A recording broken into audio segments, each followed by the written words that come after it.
Begin.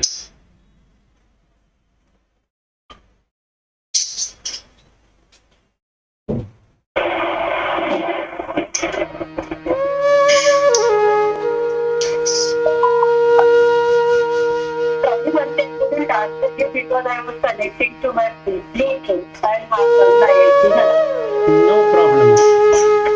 no. Good. I'm good. Okay, fine then. So what I wanted to do was to go through the steps from the Sotapanna to Arahat, and also what we need to do. So I've shared what is required as a total one, what suttas and what will lead that to. So today I thought that we can start with the anicca, dukkha and anatta in terms of the Samyukta Nikaya. प्रेमिता एक call भाग्य तुमको नई link नहीं दिखी होगी वो पुरानी link से ज्वाइन हुआ होगा I couldn't understand. Join Malti, my okay. auntie didn't join, no, sorry. Okay. Now She she's didn't joined. get the link. Okay. No, she's there in the same group, so she can now just click and join. Anyway, she has joined. Okay, good. So what I wanted to do today was to go through the anicca, dukkha, anatta, looking from the Samyukta Nikaya.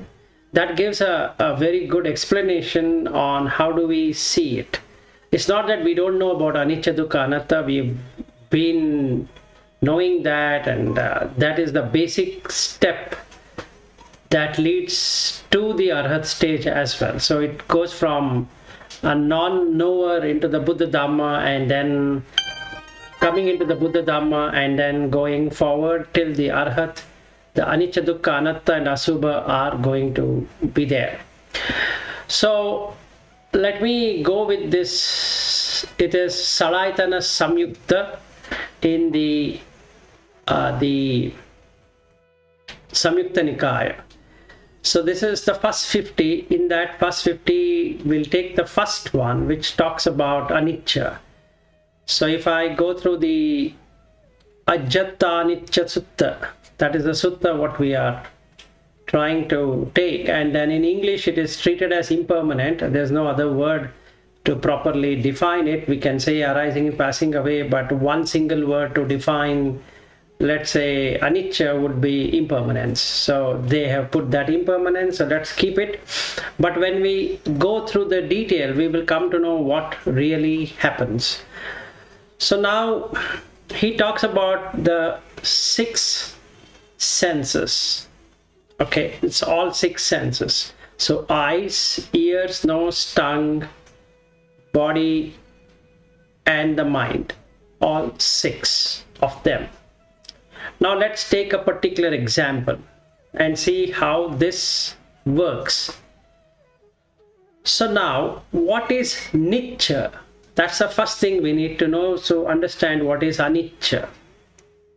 Nicca means what exists without a change. So in English we can put it as permanence. It's very easy to put that. And in English, in the anicca becomes impermanent in that way. So now what becomes permanent? The name becomes permanent. The first thing we do is to name something. From the eye, what we see, an object, we make that as a permanent entity. So, to give an example, is my name is Vilas. It has never changed for the last 50 years now.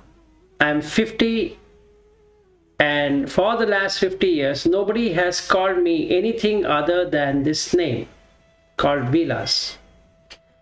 Even though the body is changing, but Vilas was a young child, and then was an infant and young child, and then became a teenager, then became an adult, and then came into the middle age, now slowly getting into the old age, let's say. Okay, so, but Vilas exists from the beginning to today. it exists. All our names exist in that way. And all the identification we do, that means if you are married, then you have a wife or a husband. If you have children, they exist without change. Just like I am existing without a change. The name, not the body. The name is existing without a change. So we have a Nitya Sanya, that is changeless perception. Okay, so where does this changeless perception come? This changeless perception comes from the 6 senses. Eyes are seeing. So when a child is born, we call that as a child, and the mother feels it is my child, and the father feels this is my child. But every day the child is growing, but the child remains as a child. So when we name that child, instead of calling it as a child, we name the child. So we name something, whatever we want to name, and that remains. So when I say vilas, if I were to come into the anicca sanya, what should be done? So Buddha says that you need to make it into a 32 part of the body plus the 5 aggregates. But generally we cannot do that. The mind doesn't fix itself up with the 32 parts of the body. When I say 32 parts of the body, it means 20 solid parts and 12 liquid parts with the Rupa, Vedana, Sanya, Sankhara, Vijnana, which is the form and the feeling and the perception and the willful action, and then the consciousness. We cannot do that. Okay, so that is the basic problem. The problem is that we have the Nitya Sanya. The name is fixed. It doesn't change at any point in time until the person dies. And even after death, the remembrance is going to be there from those people who are there. Like if I were to die, then the wife and the son were to remember. If the wife dies, and the son and myself will remember. If the son dies, then the mother and father would remember. Remember what? Not the 32 part of the body, not the 5 aggregates, but the person, because the person is fixed. This we can see it within ourselves. It is true. We never have at any moment felt that there is anicca.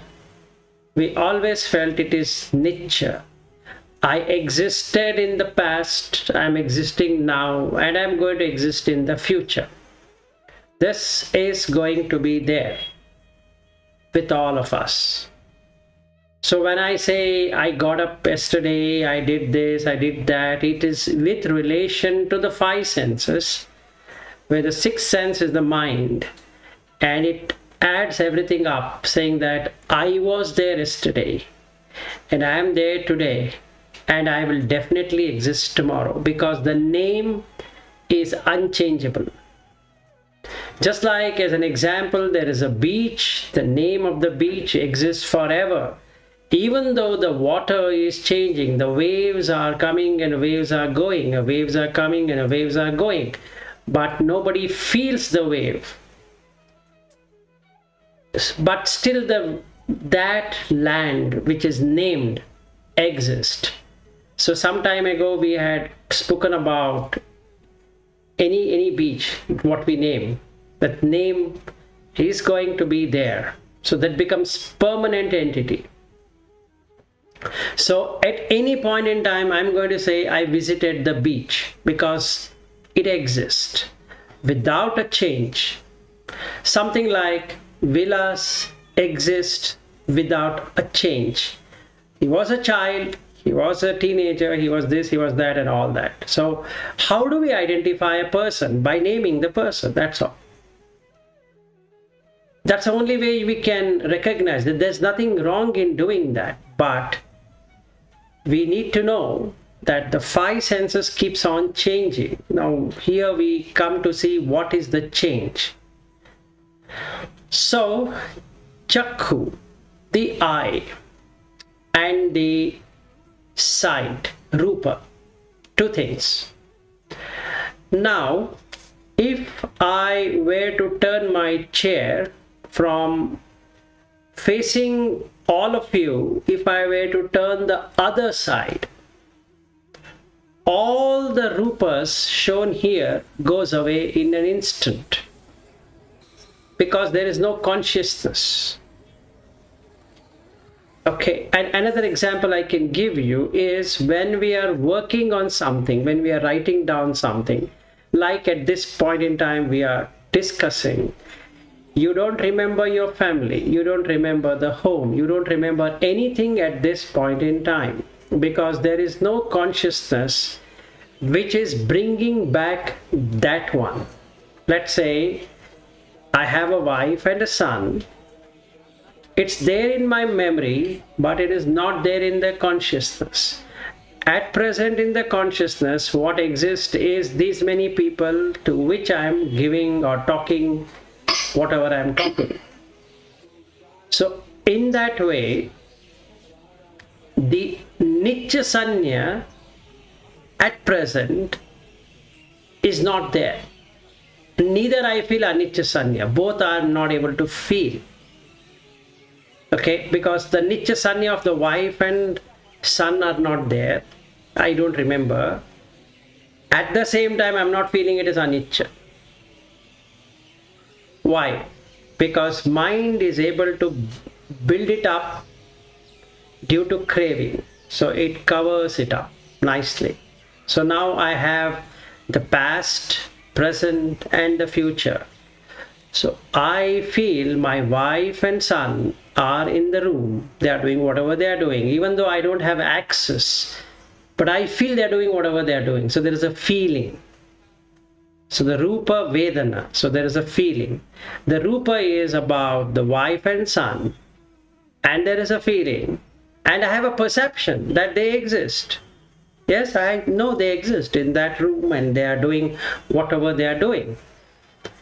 And then I'm doing a willful action of bringing it back again and again through consciousness, which is Vijnana. So this, all the five keeps on happening all the time, giving a person a personality. So what Buddha tried doing it with this sutta is to see the reality as is, without distortion. So now we take an eye, that is the chakku, and we take the rupa, can be any rupa. If there were to be no consciousness, then they don't have anything at all. Like if I were to turn my back on the other side, and then all of you are going to go at once. Whether I like it or I don't like it, it doesn't matter. It goes away. Another example, internet drops, so all of you are gone, no matter what I am doing. Because it's anicca. It arises and passes away. And because it arises and passes away, there is impermanence. Because you cannot hold it. You cannot say, I just saw it. No. It keeps on changing. And that's the reason it is impermanent. But behind impermanence is the arising and passing away. So what he says is that if anything were to be either arising, passing away, or were to be impermanent, would you be able to hold it? The answer is no. Now, but I want to hold it. Like what? Wife, husband, house, friend, this one, that one. All that are my holdings, which is nothing but upadana, which is nothing but grasping something which never existed in the first place. So I will hold it. Now when I hold it, is it sukha or dukkha is the question. Now first we have to understand what is the Pali term of sukha and dukkha. That is there in all Indian languages, so it doesn't matter. So we'll take these words. It is from two words, su and akka, and du and akka. In Sanskrit, Pali, and any of the Indian languages, su represents good and du represents bad, or something which is ugly, or something which cannot be made what one likes it to be. So su means what can be made to one's liking, and du means what cannot be made to one's liking. So when we use the word dukkha, akka is senses, du is bad to the sense. So now what is there to sense? Now the I, which has come, and the rupa, which has come, the form, this I to that rupa, if it doesn't match, when the consciousness connect both of them, it doesn't match or it goes away, there is going to be dukkha from that. So we suffer from seeing, we suffer from tasting, we suffer from smelling, we suffer from touching, we suffer from hearing, and we suffer from thinking also. We'll take the sixth one later. Let's take the five senses. So when we use the word anicca, it means it arises and passes away. Just like I started talking at 8:30, now it is 8:49. So much of the sound has passed away. It has arisen and passed away. If you give a name to that, Vilas voice, it stays. Even though it has arisen and passed away, the person feels that, because there is a person created, that person feels that this person is talking. Three things can happen. One, you might like what I'm speaking. Two, you might terribly dislike what I'm speaking. Or you can be neutral to what I'm speaking. These three things are going to happen. If you like, you feel very happy. Oh, I spent good amount of time, I learned something. If you don't like, you feel you wasted your time. And if you are neutral, you would like to observe. So these three feelings are going to come. Now the question is, if something is, let's say, impermanent or arising and passing away, the chakku and the rupa were to arise and pass away. How does that happen? When the rupa comes, it strikes, the eyes comes through consciousness. If the rupa is not coming, then there is no I.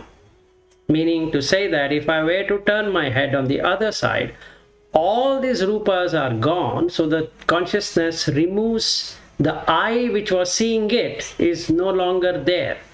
And I turn my back to the other side, those will come, but not these.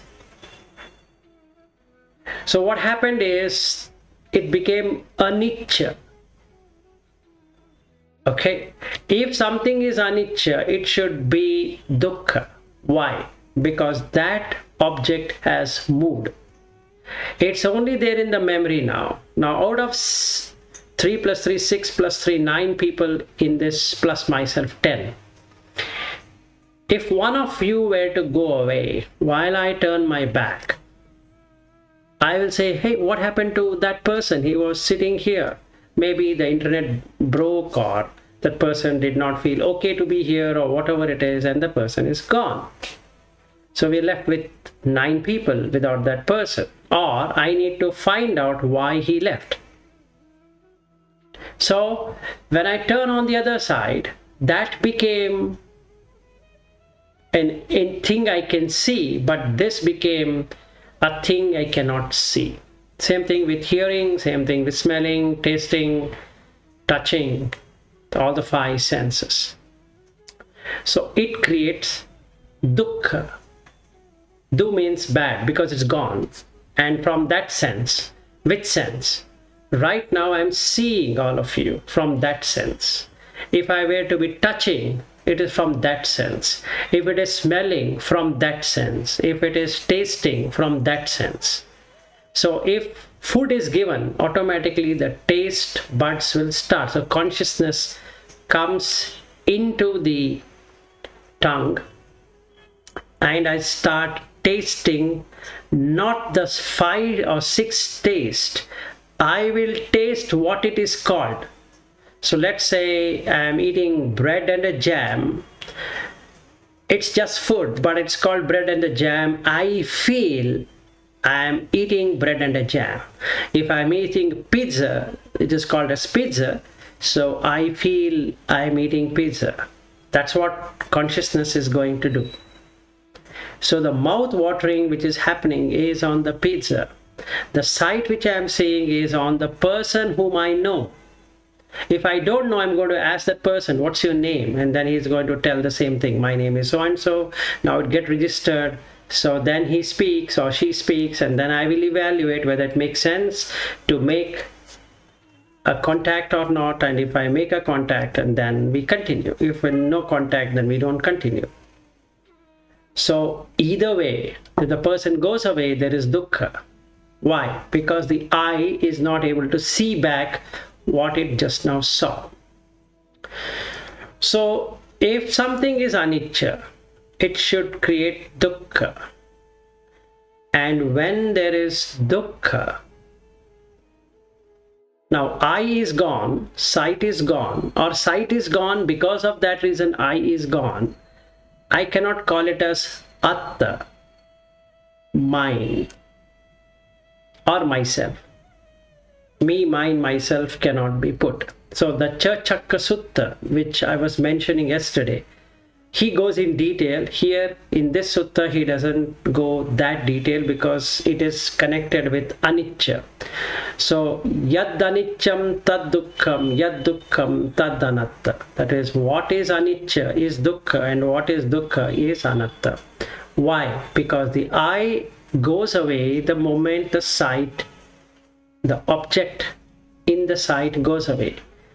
When the smell goes away, there's no longer consciousness. At present in this room there is no smell, but if the smell were to come, I become conscious of that smell.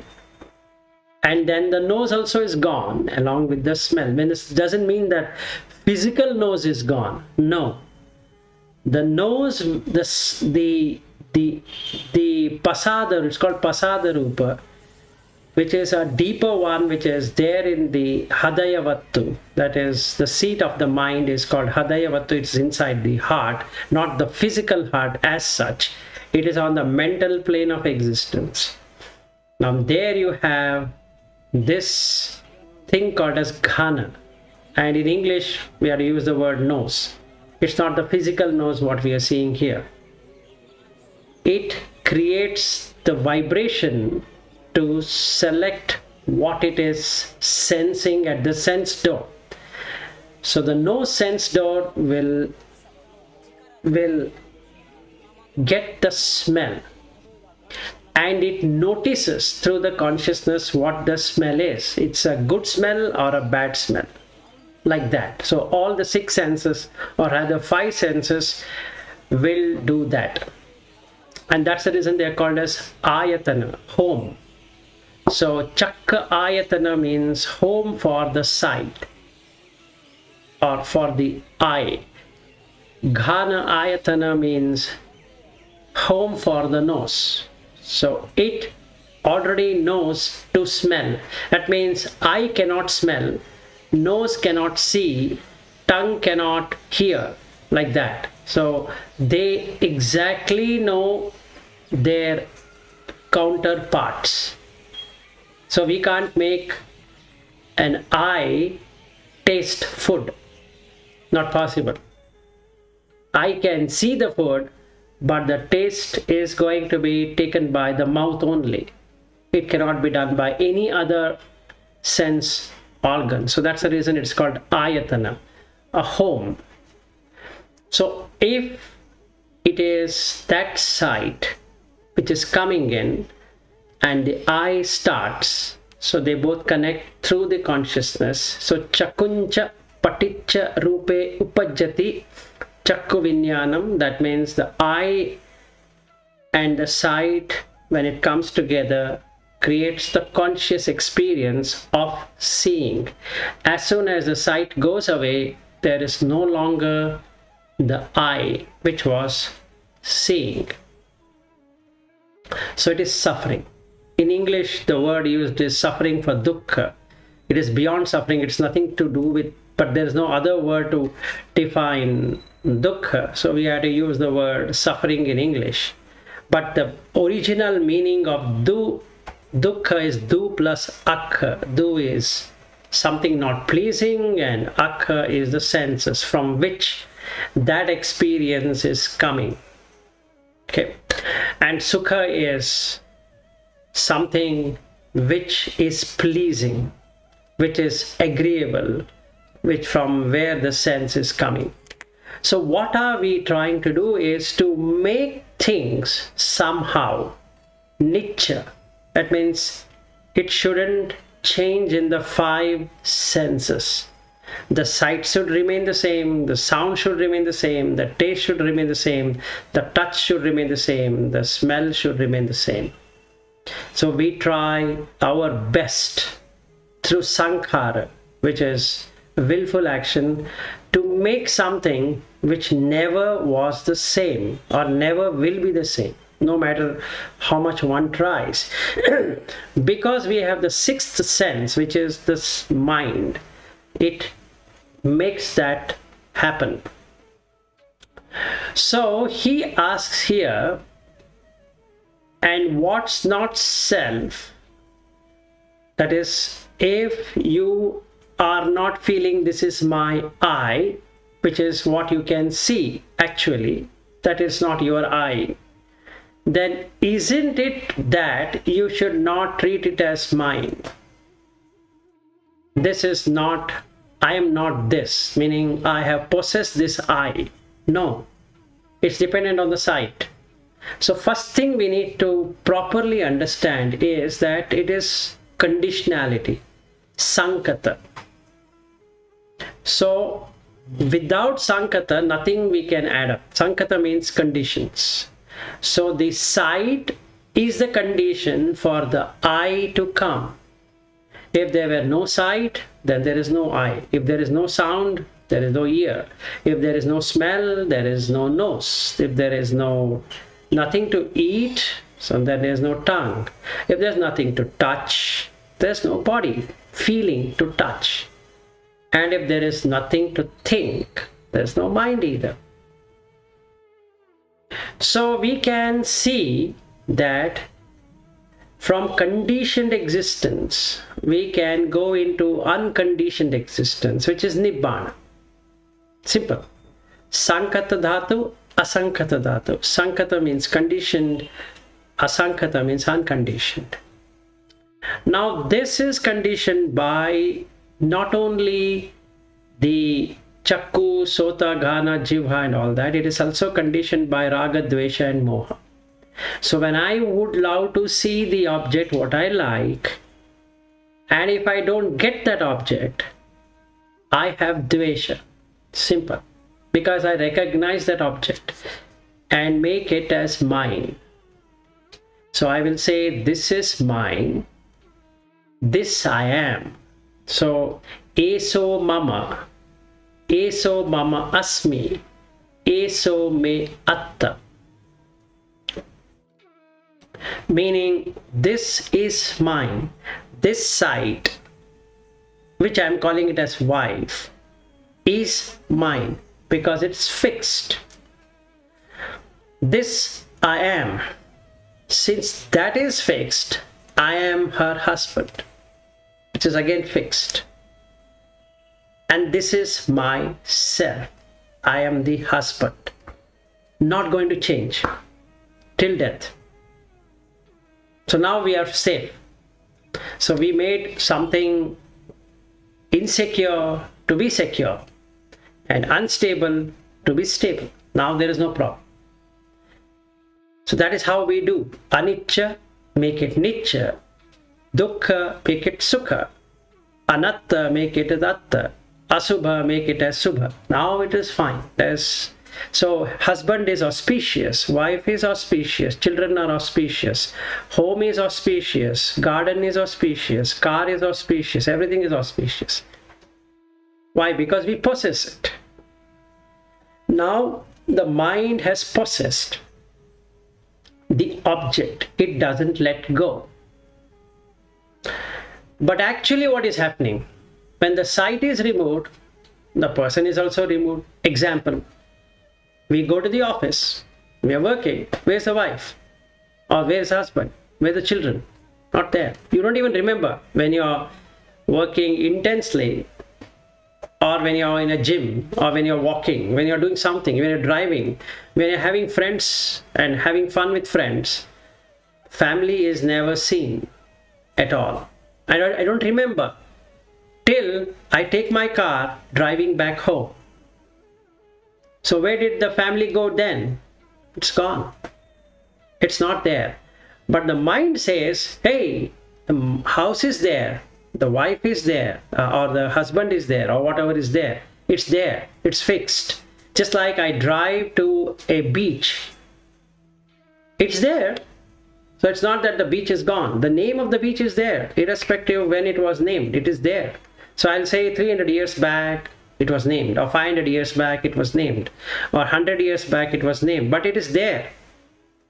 It's not going to erase away. So I find three things. Eso mama, this is mine. This place is mine. This house is mine.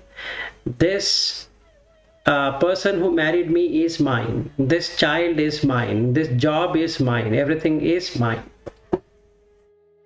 Eso mama asmi. This I possess. I am this. And this is my self. In whatever role I'm playing an employee role, I am this.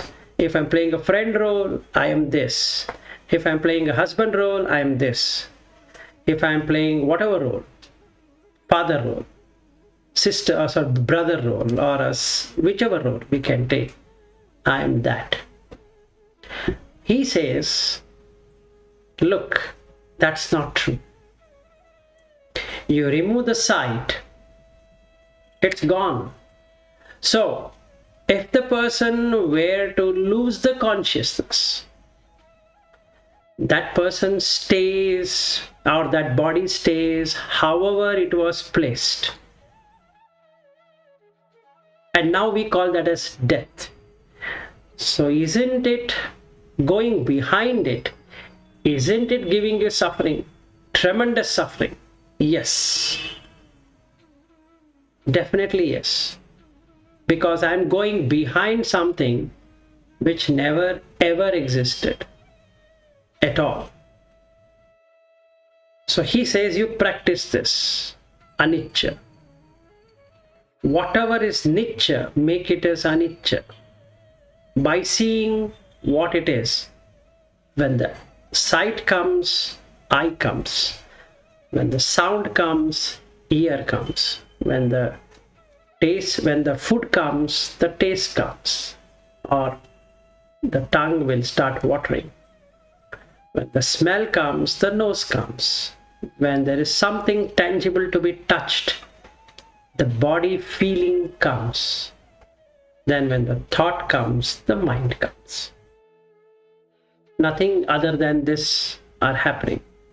So all of them are anicca. If something is anicca, it cannot give you pleasing. It will give you dukkha, not pleasing. Why? Because you cannot choose. I am on the road, I find the road is the road is damaged. I don't like it, but that's the rupa I am seeing right now. Nothing I can do about it. So it's going to be dukkha. Or even I liked it, but I have to move on. That road goes away. Again dukkha. Or I move from this city to another city. Again dukkha. So this is going to be there wherever we go. The sight, sound, taste, touch, smell are going to change. all the time. And we cannot choose that I want this only, no matter how much I try. And hence it is anatta. So, yad aniccam tad dukkham, yad dukkham tad anatta. So what is anicca is dukkha, and what is dukkha is anatta. So in this sutta, it talks about two things, anicca and dukkha. So if we truly see with the right understanding, make yourself, the sight changes, so the eye changes. The sound changes, so the ear changes. The food which is coming is changed, is changing. If it is removed, there's nothing to taste. What is there to taste? Right at present, I'm talking to you, what is there to taste? So there is no consciousness right now to say that there's something to eat. Only when hunger starts, then you need to eat. Otherwise, there is no consciousness. There's nothing to be conscious about eating. So that is how these 6 things are going to be. So when we work out in that way, a person gets disillusioned of sight, sound, taste, smell, and thoughts. So, nibbidanti. Nibbidanti means gets disillusioned. So when you get disillusioned, viraga happens. That is, you leave the desire for holding on to that sight and sound and taste and smell and touch and thoughts. And when they do that, they know that they have done it.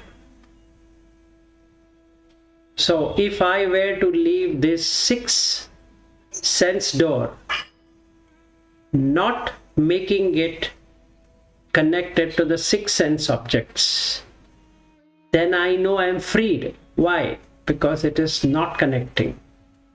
There's nothing to compare and say or do something about it. Because I know it is anicca and dukkha. And when they know it,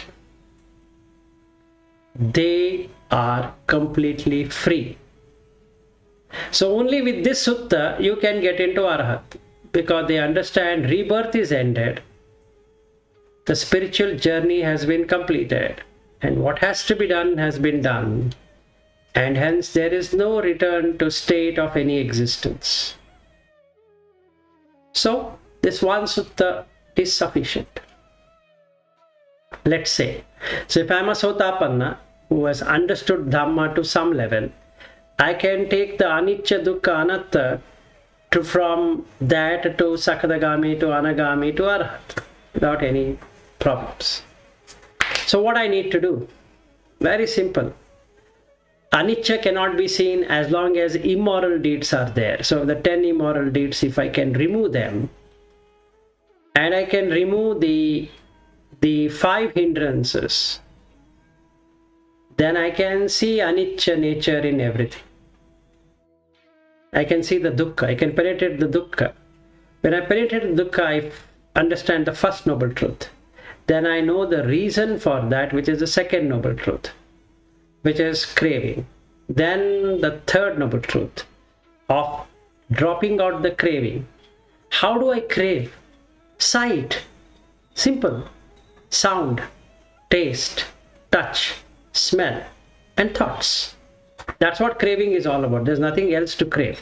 So if you have seen the Satipatthàna Sutta, you will find a section where Buddha talks about the first noble truth and the second noble truth. And the second noble truth, you know that the tanha is there in the eye and in the sight, both.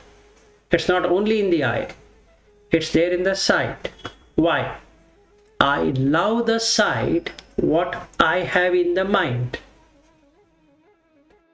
Okay, example. This is Bangalore. Now it's a name. Isn't it fixed? Yes, it is fixed. If I'm flying from New York, let's say, the boarding pass says New York to BLR, Bangalore. So it is fixed. So where are you going? Bangalore. From where are you going? New York. Isn't New York fixed? Yes. Isn't Bangalore fixed? Yes. Isn't there your home is? Yes. It's nature. But when I land in Bangalore, do I really see Bangalore? No. I will see some street address. Now, after that, what happens? It will say you are 10 kilometers away from Bangalore. Okay, but where is Bangalore? They show a place and say, this is Bangalore. But show me Bangalore. No, they cannot. They say all these areas added together becomes Bangalore. Similarly, where is Vilas? Here, like that. So we have to go to 32 parts of the body. And then Rupa, Vedana, Sanya, Sankhara, Vijnana. 5 aggregates. Adding together, named as Vilas. You will never find Vilas. No matter how much you try. Even I cannot find it. Forget about you finding it. If I were to search, what would happen? I will say Vilas hair, but where is the hair? And today I had a haircut, so there's no hair also at present. At least yesterday there were some hairs. So now I don't have that hair. So where did it go? It's not there. So I can only say my hair, then my eyebrows, then my nose, then my... But where is me? Show me that me. It's not there at all. It's not going to be there no matter how much I try for existence. It's not going to be there. If I cannot be there, how can I assume somebody else also will be there? It's foolishness. Yes, conventionally I need to name. Fine. They have put a name. Fine. The parents have named me just like they have named Bangalore. Fine. Agreed.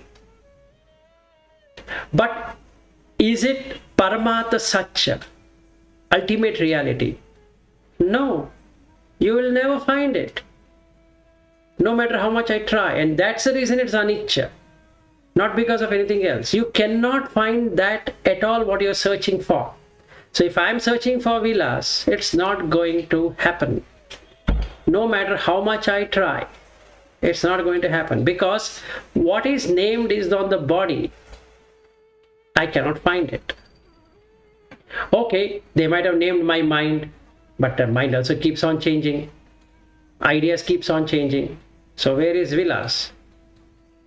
Nowhere to be found. So if I were to feel this is me, what a stupid way of doing it. And this is mine. First thing is, this is mine. This body is mine. It's like saying Bangalore is mine, or India is mine, or America is mine, or this is mine, or that is mine. It's foolishness. You can never have that. Then I'm saying, not only that is mine, this I possess. I am this. Oh, even more better. And then I say, this is myself. So, like I said yesterday, if I stand in front of the mirror, what will I get? I see my own reflection. I say, this is me. Okay, great. Second, this is my body. I'm able to see my body. I look so beautiful, or I look so ugly, or I look so fat, I look so thin, I look so tall, I look so short, I look fair, I look dark, or whatever it is. Then the third one is even more funnier. I am within this body. Who is within this body? There's no one as such. But I feel I am. That's a feeling. So we have come to the 5 things then. Rupa, is that you or me? So Rupa Anicca. There's a feeling. I am the feeling. Okay. What feeling you have? Pleasant feeling, is that you? But pleasant feeling goes when the painful feeling comes. So can you retain the pleasant feeling irrespective of the painful feeling? No. When the pleasant feeling is there, painful and neutral feeling are not there. When the painful feeling is there, pleasant and neutral are not there. And when the neutral feeling is there, pleasant and painful feeling are not there. Now which one is I? Then in that case, that's gone. Then perception. What am I perceiving? I'm perceiving a wife. Okay, great. Bring her. What to bring her? I bring a body and I say this is my wife. Sure. She's again a 32 part of the body. So where did you bring a wife? Or where did I bring a husband? Not there. Sankhara, which is nothing but willful action. So I willfully call her my wife. And I willfully call this is my table and this is my computer. This is this is that. That's my willful actions. Which is also going along with the rupa. Then the vijnana. Now this is the funny thing. It's a magician. So if the mind feels there is a wife, the consciousness makes it evident there is a wife. If I feel there is no wife, the consciousness makes it evident that I don't have a wife. So I become what I think. Basically. So now, whenever I see a body, and that body is staying in this place, and it is named as wife, so whenever I see that body, I make it my wife. Which is fixed. Nichya sanya. If something is fixed, should be stable. If it is stable, then it should be sukha. And if it is sukha, then it is atta, which is personality being there. If the personality is there, it is subha, which is auspicious. But in reality, it is not true. So a noble person would do vipassana and go deeper to see whether somebody exists in that way or not, or he himself exists in that way or not. And when he finds that it is not true, he comes to anatta, where there is no self. And he is released, because there is nothing else to do apart from knowing that the tilakkana, three characteristics, that is anicca, dukkha, anatta. So this is the first sutta what we went into. Then there is ajjatta dukkha sutta. So we did that ajjatta anatta sutta, anicca sutta. Now we are coming into the second one, is ajjatta dukkha sutta. So this is no different than the first one what we looked into, but only thing his concentration is on the dukkha, not on anicca. We have understood anicca now. So now we see what is dukkha. Now this is even more beautiful. Sight goes away. What happens? I'm watching something. Let's say I'm watching a match between two teams, and suddenly the power goes away. What happens immediately at that moment? I have dukkha. Simple. In the same way, a wife, I called her, she did not listen, she did not answer, she did not come. So now what happens? It creates frustration and anger comes. Why? Because dukkha. So if you have dukkha, how can you treat yourself as self? This is myself, I am in dukkha. Isn't it crazy to call yourself as dukkha? It is indeed, but I still feel happy to be called as dukkha, because I feel somehow or the other I'll make it sukha. I don't know the conditionality. I don't know that it's working due to condition, not because I want it to be that way. Example. I am healthy right now, not because I wish to be healthy or I wish to be unhealthy. It is because the condition is matching. If the condition doesn't match, let's say it is raining outside in Bangalore right now, which it shouldn't rain in this part of the time.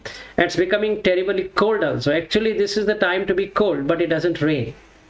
So the condition is not matching. So now what is happening here is that in Bangalore especially, people are falling sick. It's been raining for the last 1 month and people are getting fever. It's a crazy fever. The temperature increases and there is nose irritation, so they sneeze and there is a lot of cough and chest congestion happening in Bangalore. But it is not COVID kind. So it's very crazy situation. You need to go for RT-PCR test and then you find you're COVID negative. Then this thing is there and there is a lot of dukkha. It's not that any one of them chose to be unhealthy or they wanted to become unhealthy. They said, okay, make me unhealthy now. I want to go and do an RT-PCR test. No, everyone wanted to be healthy. Nobody wishes to become unhealthy. But the problem now is the weather condition is not suitable. So the condition is changed. And because of the change in condition, people are falling sick. It is dukkha. It is. Because the sight, sound, taste, smell, touch, what they are seeing is not what they expected it to be. So I cannot take it as myself. So he asks a question here. I is a suffering. Meaning we have to use the suffering as a word. He asks chakkum bhikkhave dukkham. I is dukkha. Why? It is in search of sukha through the sight. But it might not get. If the condition matches, it works. The condition doesn't match, it doesn't work. No matter what is being done. So that 5 senses, this person with 5 senses makes all out effort to make sure he sees what he wants, he hears what he wants to hear, he tastes what he wants to taste, like that. So when dukkha, isn't it anatta? Now I'll say, no, it is not anatta. How come? How come dukkha becomes anatta? Now let's rewind slightly and see what's happening. Do you have control over the sight? No. If that is not there, do you have control over the eye, making it sure that you don't see that sight? No. After seeing, you can do whatever you want, but you will not have any option at all not to see the sight or not to hear the sound, not to touch, not to taste, not to smell. No. Nobody is going with their nose to smell. Okay, let me smell. No. The smell comes, the scent comes, and the nose will smell. I might run away from there. That is a separate issue. I might put a perfume. That's a separate thing. Because I don't like it. It's repulsive. So when things are repulsive, I'll do something to make it good. Like a sweat smell. It's my own sweat smell. But I don't like it. It's so disgusting. After I jog, I come back and I'm smelling. It's bad. My face becomes very ugly. I feel, oh my goodness, this whole thing is stinking. And what I do, and somebody comes to my home and then I'm sweating everywhere, and then I take a perfume bottle and then spray myself. Looks good. Better. But I'm cheating myself because it's dukkha. It's anatta. The sweat, how much I'm going to sweat, might be different than what you are going to sweat. So there's no way to say that how much sweat is going to come and how the smell is going to be. Nobody can predict it at all. So that's the reason it is anatta. If something is dukkha, it should be anatta only. Otherwise, you could have controlled it. Even though we do our best to control the temperature, so we have an air conditioner. If it is hot, make it cold. If it is cold, make it hot. But you cannot change what is outside. That's not possible. In the same way, I can pave the road nice and clear with a nice place to walk and walk area and all that. That can be done. But you can't change the earth the way it is. You can make things on that. But it can also change. If there's an earthquake, it changes. If there's a flood, it changes. If there's a tornado, tornadoes, then it changes. So nothing can be said that it is going to stay like this forever, even though the name is said. I can put a board there, Lincoln Street. Lincoln was there and is hit street, but you try to find Lincoln, you will never find it. And it's crazy that I put a name which I cannot find it. Isn't it dukkha? Yes. But if it is dukkha, can you do something about it? Nothing can be done. So that's the reason it is anatta. So he again puts all the 6 of them, and then he says, immediately change it to this I am not. If you're thinking that this I am, don't make it as this I am. This is not mine. I am not possessing this. And this is not myself. If I do that, then there is no suffering. If I don't do it, I have held the suffering. Now the choice is mine, because the mine is going to be there. So whenever I see my wife, conventionally I call her my wife because they have given that, okay, society demands that there's a husband, there's a wife, and they both exchange the ring and they got married in so and so place, and the photograph says that they're married and happily married, and then they have a child, and all that is fine. But what is internally? Never you had a wife or a husband or anybody. So why don't you break that in your mind and still continue the way you are?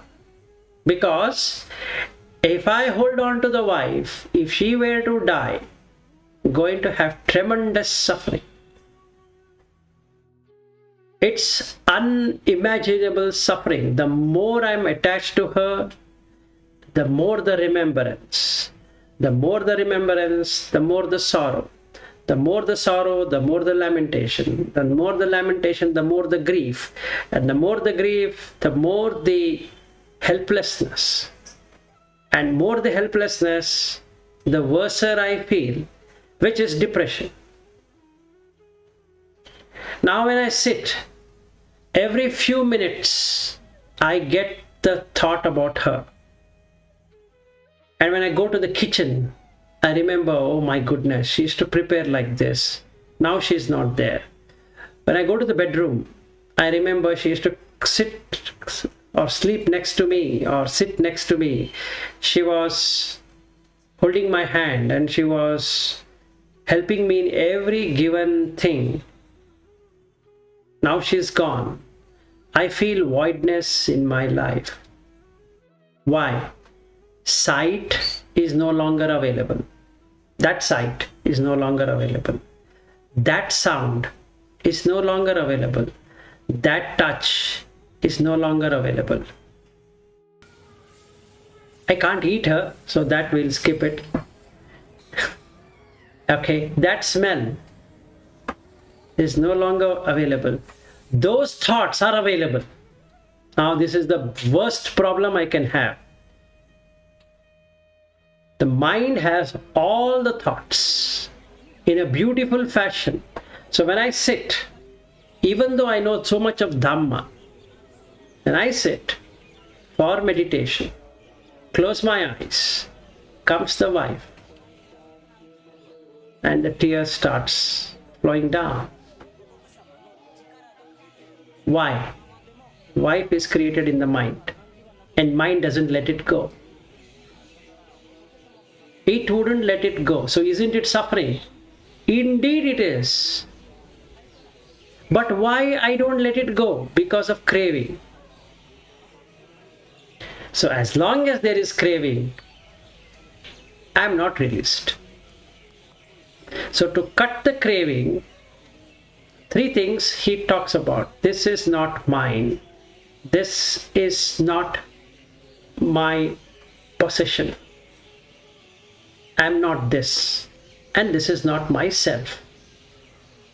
So if we use the Pali word associated with that, eso mama is craving, tanha.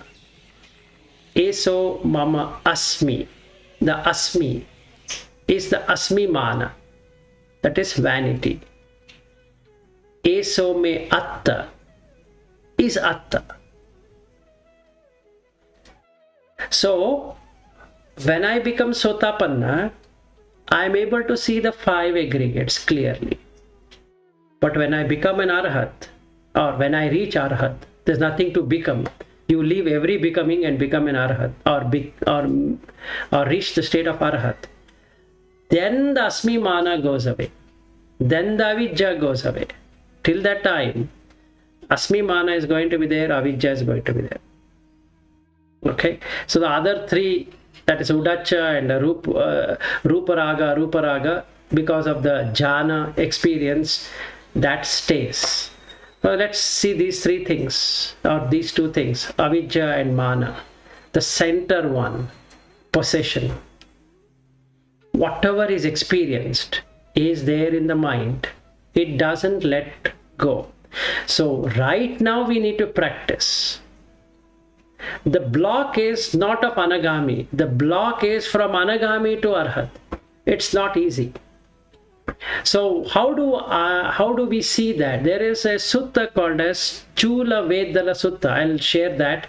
You don't have to. We have already covered it earlier, but I'll still share the sutta.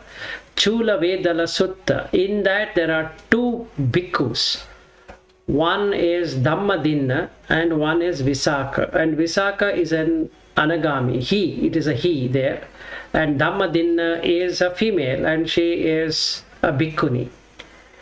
So what happens here is that in their relationship, the husband and wife, Dhammadinna is extremely beautiful, and Visakha gets in touch with Buddha, and he attends various discourses of Buddha, and from Sotapanna he becomes an anagami. And after a few days, when he comes home, he acts funny. The first sentence he utters to her is, "You are my sister from today," and she's shocked. She says, "Did I do anything wrong that you are calling me as your sister?" And he says, "No, you have not done anything wrong, but I cannot any longer stay with you. So you can keep this property, you can keep everything, and I'm going." And she asks him, "Where are you heading to?" He says that I'm heading to Buddha because I have now found the Dhamma. So I cannot stay with you, which is a filthy body, which is going to die soon, and I cannot be there with you. And she feels surprised. How can my husband be like this? Anyway, she then says that you stay in one room, I'll stay in another room for now, and tomorrow I'll talk to you. Dhammadinna, she talks to him, and he wakes up, and the next day morning, Dhammadinna asks, "Can you introduce me to Buddha? Do they also entertain female disciples?" And he says, "Yes, they do. So can you introduce me to him?" And in 1 month time, Dhammadinna attains from Sotapanna. She's not even a Sotapanna when she meets Buddha, but she attains Sotapanna to Arahat in just 1 month. Okay?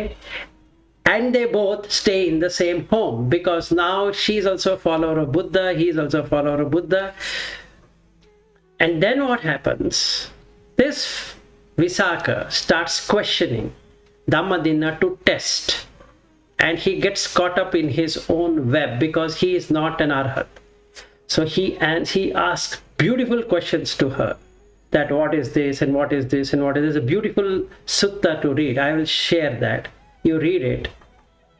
And in the end, Dhammadinna says, look, you have crossed your question. You go and ask the Buddha, and he will tell you the answer. And as recommended by his erstwhile wife, he goes to Buddha and he asks, and he says, Buddha says, what Dhammadinna has told you is very correct. You have to practice from now on to become an Arahat, or to reach Arahat. Okay, you do that. And he takes 6 months from then to become an Arahat, whereas Dhammadinna became an Arahat in just 1 month. It's a beautiful sutta. If you read it, you feel hair standing up, because such a nice questions. Beautiful questions. So Vedala means questions. So Chula Vedala means a lesser questions, and there is Mahavedala Sutta, which is longer one, which goes much deeper than this one, but it is a good read for all of us, which tells you that even at an anagami level, let's say we are all anagamis, what you have done is you have only removed the 5 lower fetters. We have not removed all of them, all the 10 of them. So the 5 major ones remain with us. So the practice here is that since I am staying in a family life, but as an ascetic, because she also is practicing, my son is also practicing, I am also practicing, with 3 of us practicing here in whatever best way we can practice. But that attachment is going to be there because we are seeing each other, right? So in that case, it's good to practice by putting, let's say she were to die, what would happen? How is my mental state? If they both were to die, how would be my mental state? Can I stay in this home? Question. Now I need to immediately remember sight, sound, taste, touch, smell, not a person being there. If I put a person, then I'm in trouble. That means I have to work out more. So there's another sutta after this. That sutta talks about anatta. So like this, the next one is about anatta. This Ajjatta Anatta Sutta. So he started with anicca, then he went into dukkha, then he comes to anatta. So this practice I need to keep on doing. Anicca, dukkha, anatta, asubha. Anicca, dukkha, anatta, asubha. In every sight, sound, taste, touch, smell, and thought. First I need to do all these 5. If I have mastered it, the 6th one is easy. But if I have not mastered the 5 of them, and let's say like Katrina, you said yesterday that you are able to do it, it's very good. If you have the 6th one where you're able to see the process, not as a person, beautiful. You will be able to win over all the 5 senses because this is strong. For majority of the people, it's the 5 senses they have to do, and the 6th sense will automatically fall in place. The 6th sense is very strong, meaning it can add up everything up. So it'll never leave a space to say that, okay, this is not my husband or wife or child or house or whatever it is. It immediately patches it up and makes it work. So let's come to the Anatta Sutta. So he says, can you see yourself in the eye? It's a beautiful question to be asked. Can you see yourself in the eye?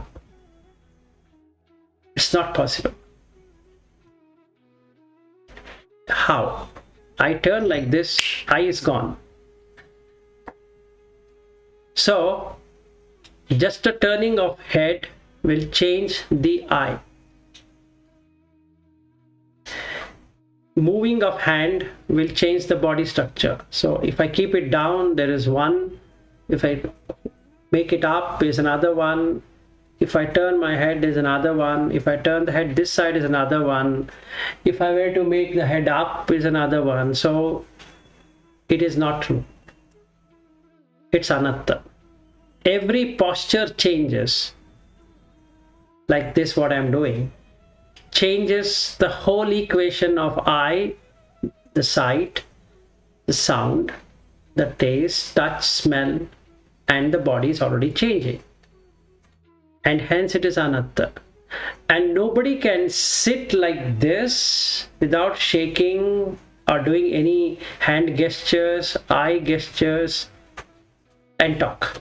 And talking means there was another previous phase where there was no talking, now you're talking. So two different things, they're not the same. And hence it is anatta. It's not because of anything else. So the naming vilas, even though fixed, is anicca because the things are arising and passing away in that person. And because of that it is dukkha. The sight has arisen, fallen away. The sound has arisen, fallen away. The eye has arisen and fallen away. The ear has arisen and fallen away, like that. And if they both were to be arising and falling away and creating dukkha, can it be called as self? No. So it becomes anatta. Now he again starts with eye and ear and nose and whatever we spoke about. So we should make here in this sutta, what we should make? We should make sure of what? Don't make it atta. Like what Richard explained yesterday. If you can remain in that state, you will never come to any realm of existence. Not only this realm, any realm. So no rebirth. Because atta is the one which will make rebirth possible. So now you are released. Completely. Without a trace. So the practice here is, start with anicca. Yad aniccam tad dukkham. So now you see the dukkha. Yad dukkha tad anatta. This non-self, or whatever we call non-self, no personality, no person, whatever you want to put it in English, but that is exactly what it is. So now when we say person, a person consists of 5 senses. A dog on the street has 5 senses. A dog at home also has 5 senses. An ant has 5 senses. A mosquito has 5 senses. Everything has 5 senses. It can see, it can touch, it can taste, it can smell, it can think. How? You try to catch the mosquito, it flies away. You try to catch the insect, it goes away. And it will start running. Snake or anything you take, they have a mind of their own. So they will do exactly what they should be doing when threatened. And humans will do what they should do when threatened. So every being is going behind food. That's a basic thing. So ahara, this is the one which everybody is having. So the mental ahara are these 4 from the senses. And that's the reason this face has all the 5 senses if you were to observe. And that's the reason it is very much protective for us. We have 2 eyes, we have 2 ears, nose, tongue, and the softness of the face. And when we see a person, we see the face, because that's where all the 5 senses are. There's nowhere else. And from there comes till the end of the body. But basically when somebody were to look at a person, they look at the face. And we call it as face value. Why? Because face is valuable. It has all the 5 senses. So it is indeed valuable. So if somebody were to come try hitting and then we make it like this because we don't want anything to happen to our face. Okay, so basically what it shows. So I don't like to wear the spectacle because it looks so ugly on my face. But there's no choice. So what I can do, I can put a contacts. And somebody were to ask me, "Oh, you have a good eyesight." Say, yeah. But I'm wearing contacts. Nobody knows. But at present, I'm not wearing any contact. I'm wearing glasses. But then that is how a person pretends. And that's the reason, be it a female or a male, if they find white hairs, they color it. Why? It looks ugly on the face.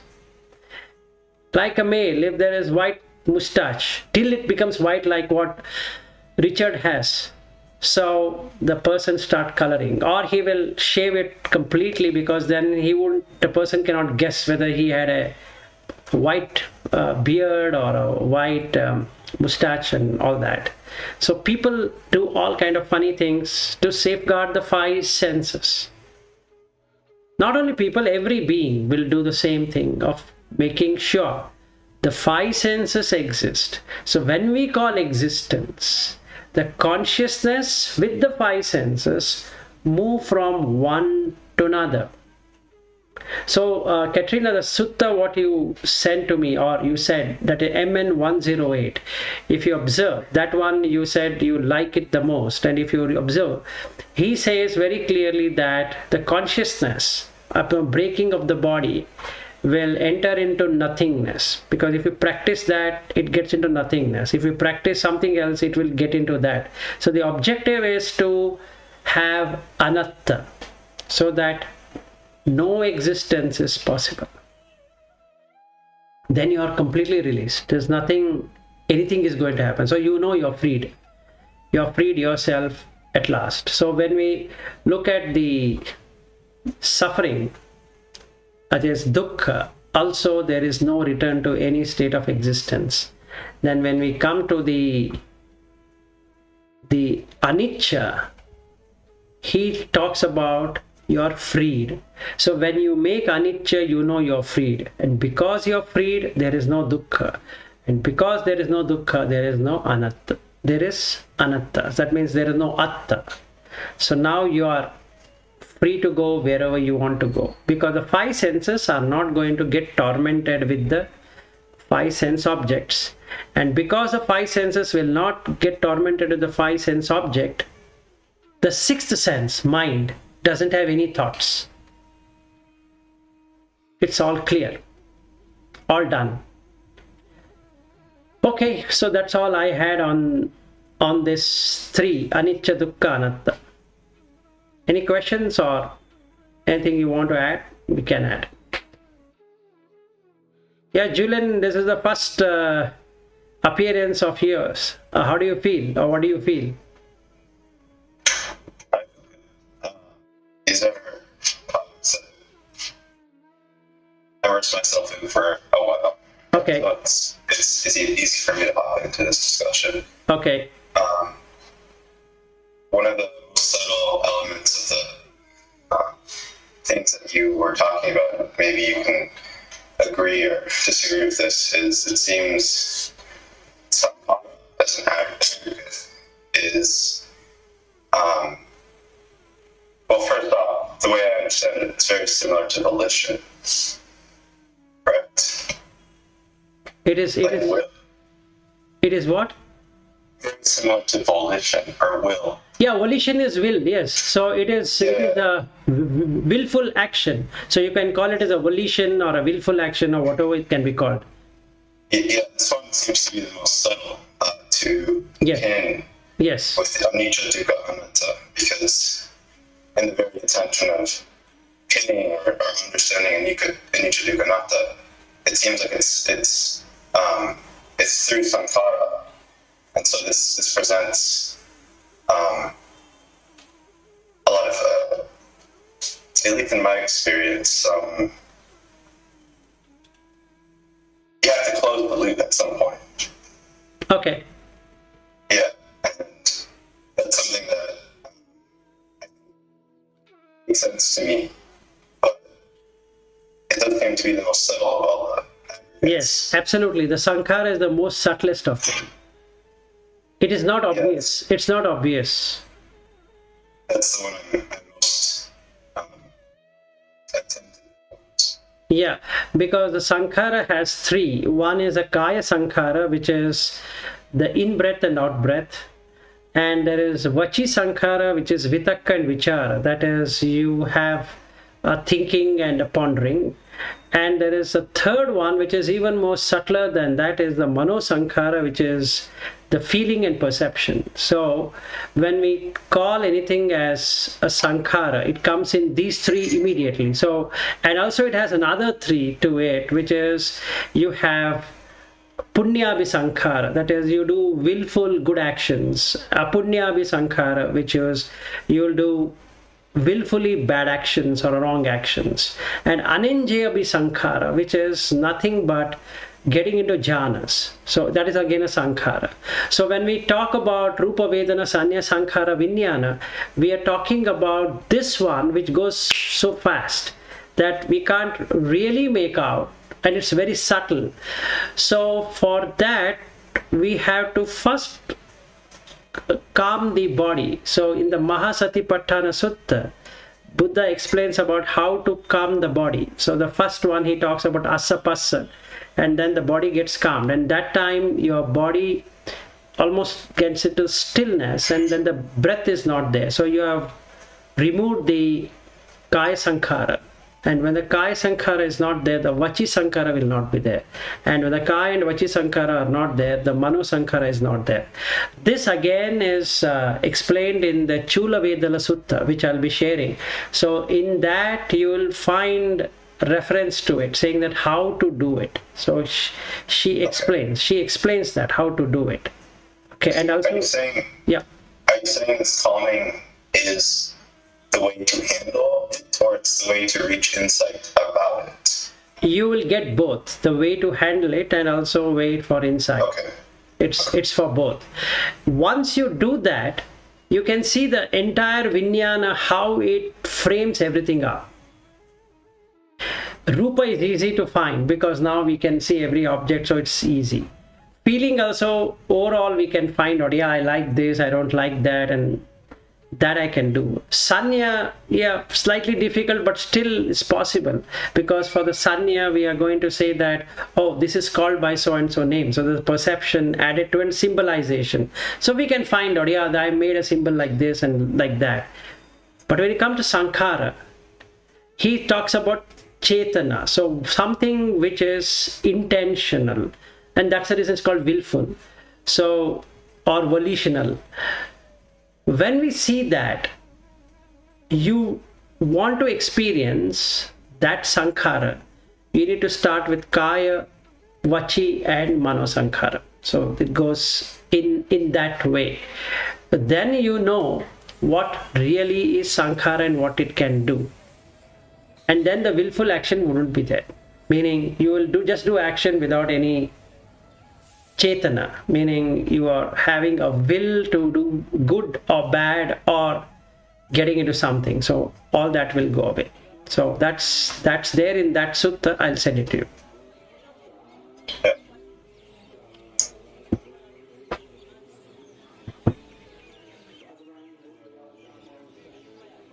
Katrina, did I answer to your question? I don't know. How far did I answer?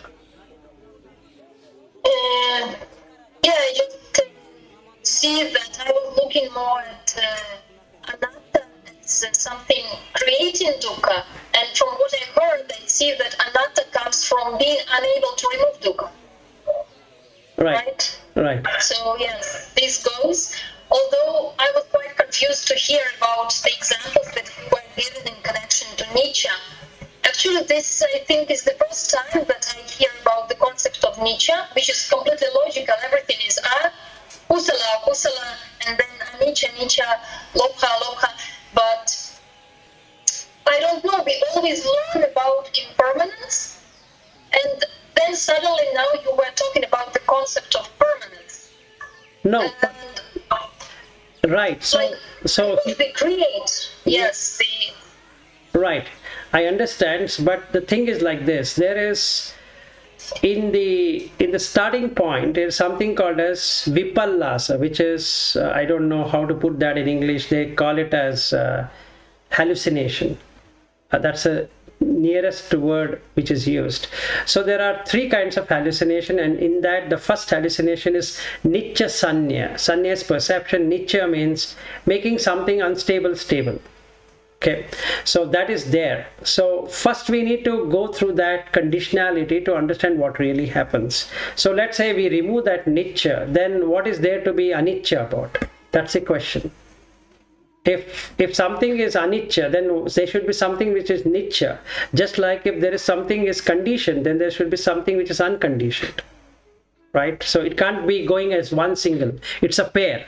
So if something is nicca, then there's something is anicca. If something is sukha, there is dukkha. If something is atta, there is anatta. Right? So we need to see which side is conditionality and which side is unconditionality. So the anicca, dukkha, anatta, asubha is the way it is, and that's the reason it is unconditioned. Meaning, I'm conditioning anicca to be nicca, or I'm conditioning dukkha to be sukha. I'm conditioning the anatta to be atta, and I'm conditioning the asubha to subha. That is how my mind works, that I want to stabilize things so that I don't feel anything about it. So the reason why I call something as something, because I want that to be stable. So if you read in the it's a very huge one, but if you're really interested, there is something called as Milinda Panha. Milinda is the person and the Panha is questions. If you were to read that, the first line itself talks about that, where the king asks him, can you introduce yourself? So he says, conventionally my name is Nagasena, but I am 32 part of the body along with 5 aggregates. So then he asks questions based upon that. It's a beautiful one to read.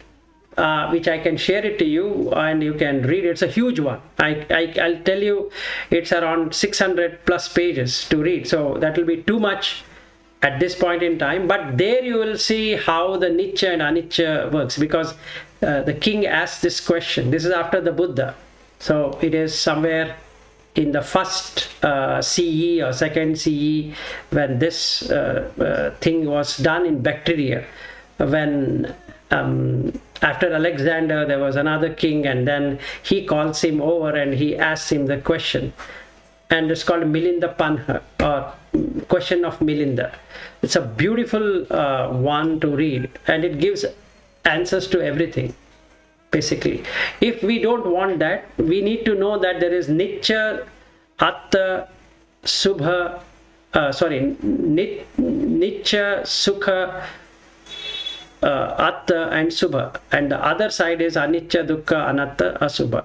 And that's the reason it's called as nama and rupa, that you create a name and form and it creates the paticca samutpada cycle.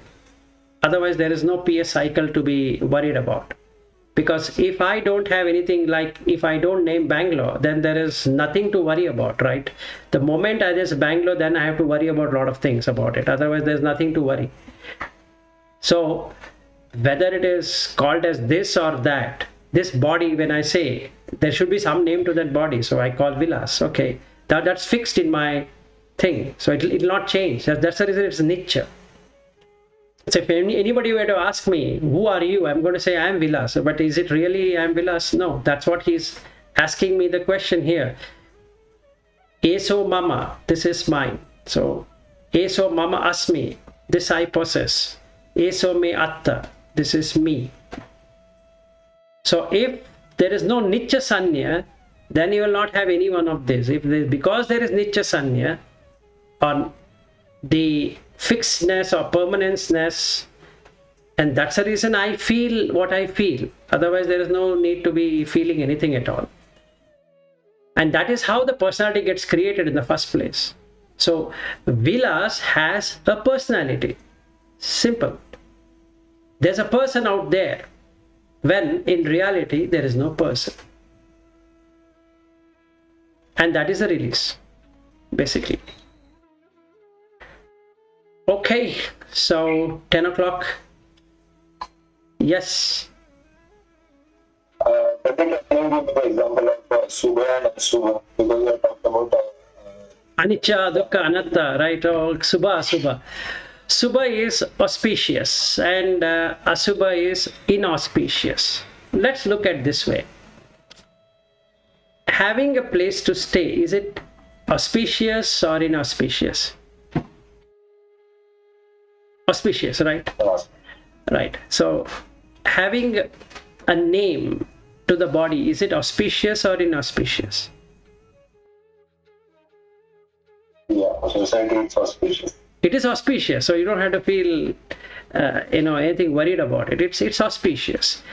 Having degrees and having to work the way you want to work and all that, is it auspicious or inauspicious? It is definitely auspicious.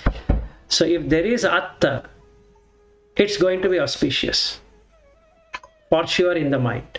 So if we were to put that formula, yad nityam tad sukham, yad sukham tad atta, yad atta tad subha. So whatever is nitya, let's call it as permanent, is sukha. Absolutely, right? If something is permanent going to be there, it should be sukha. It can't be anything broken in any different way. So it is sukha.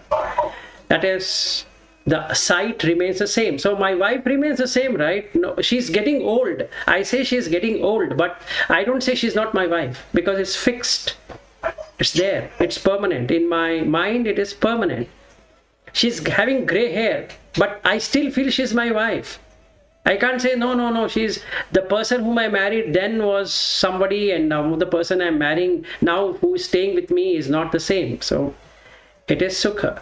If it is sukha, it should turn into atta. Right? It is myself who is enjoying, and I'm ensuring that it stays. So if it is anicca dukkha, it is nicca sukha atta, it should definitely be subha, auspicious. Now, what is the reality? Is from the beginning it is anicca, from the beginning it is dukkha, from the beginning it is anatta, and from beginning it is asubha. So what am I doing is, I am making conditions, building in condition to make it nitya atta, nitya sukha atta subha. Right? So Buddha calls it as ittha bhava anyattha bhava. Ittha bhava means like this. Anyattha bhava, it becomes something else. So if I call myself as a husband, ittha bhava, I want to remain as husband. Anyattha bhava means what? Wife divorces. So I'm a divorcee. Right? Wife says that I cannot stay with you any longer. So tried my best to make things work. It didn't work. Divorced. So I'm a divorcee now. Anyattha bhava. But while marrying, I never thought that it is going to become anyattha bhava. I always felt it is going to be ittha bhava. It means it will be like this.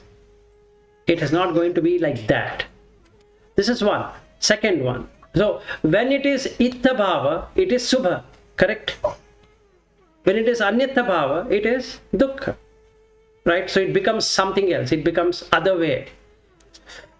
Similarly, I'm there. I married the wife. She was healthy at that point in time, and then she became unhealthy and she died. Became anyattha bhava. Because now I'm without a wife. Right? Was the wife existing from before? No. When I was born, did I have a wife? No. So will I have a wife? No. But the mind says, yes, you married, so you have a wife. So when we create something like that, when we provide a condition like that, what happens? It becomes part of conditionality, sankata. If something is a sankata, it should be paticca samutpanna. It is dependently originated. So now it goes to the PS cycle. So avidya pachaya sankhara. and sankhara, pacchaya, vinyan, like that it keeps on going.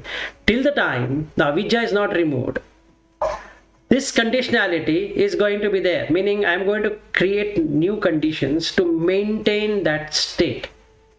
Maintain what state? Maintain the relationship. Now I call she's my wife and I'm her husband. So we keep on maintaining the state, maintaining the relationship. When the relationship cannot be maintained, it becomes anyata bhava, which is asubha.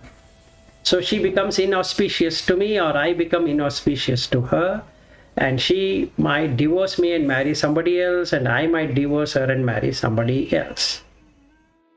Simple. Right? So that is how asubha shubha is. So when we marry, we are marrying with what? Asubha? No, we are marrying with subha. It's auspicious. Marriage is auspicious, and that's the reason we have so much of pomp and splendor the way we do it. Whether it's done in Western culture or Eastern culture, it doesn't matter, but we have so much of tradition and so much of doing things, gifting and all that, because we want itta bhava. Should be like this, and that is how the atta is created, and that is how anicca is created. Good question. Okay, so we'll end and we'll meet up Monday, like what I had mentioned in that chat. So let's work out on anicca, dukkha, anatta using these three suttas, and then we meet up on Monday. Hi Lasanta, sorry you entered late, so we have new people joining here. So one is Richard, and one is Katrina, and one is Julian, and Lasanta is from Sri Lanka.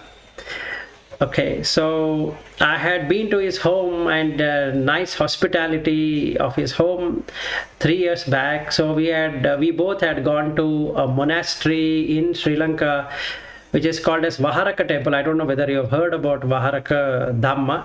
So there is another, he's supposed to be an Arahat. So there are followers of Vaharaka. So we had gone there, and the main temple is in his place, Anuradhapura. He is the most luckiest person because he can go to that Bodhi all the time, and he keeps on going here and there, and he has a very good helping nature. There is another guy called Axel, and in the Discord, Katrina, what you are also there, and that guy is also in Sri Lanka now, and he is also in touch with me. So we have very good relationship, and Lasanta is my friend for the last 3 years plus now. Yeah, I was there in March 2018. Now we are in 2021 end almost. So we had good time, and from then onwards we've been discussing Dhamma. So he and his wife, they practice Dhamma. He has 2 children, and they are in the school in Sri Lanka, or in that place, Anuradhapura. So that's a small introduction about him. He didn't speak, so I spoke on behalf of him. Sorry, Lasanta. No, your this one is muted. You are muted. No, it is okay that I have been listening to your desana, so it was very wonderful. And I must know anicca, dukkha, anatta. So there is the pure teaching of Lord Buddha. So in Sri Lanka we practice anicca, dukkha, anatta, and the yadaniccan, tan dukkha, yan dukkha. So there is the basic doctrine of Lord Buddha. So if you summarize all the Buddha's teaching into 3 places, which is called the Trilakkhana, which is called anicca, dukkha, anatta, that is what I think Vilas has been describing. So I think it's okay, Vilas. That's good. Okay, thank you very much. So we meet up on Monday. Okay, I'll try my best. Okay, all right. Namo Buddhaya then. Meet you. Yeah, thank you. Bye-bye. Bye. Bye, everyone. Namo Buddhaya. Thank you, Bhante. Yeah, thank you. Bye. Bye.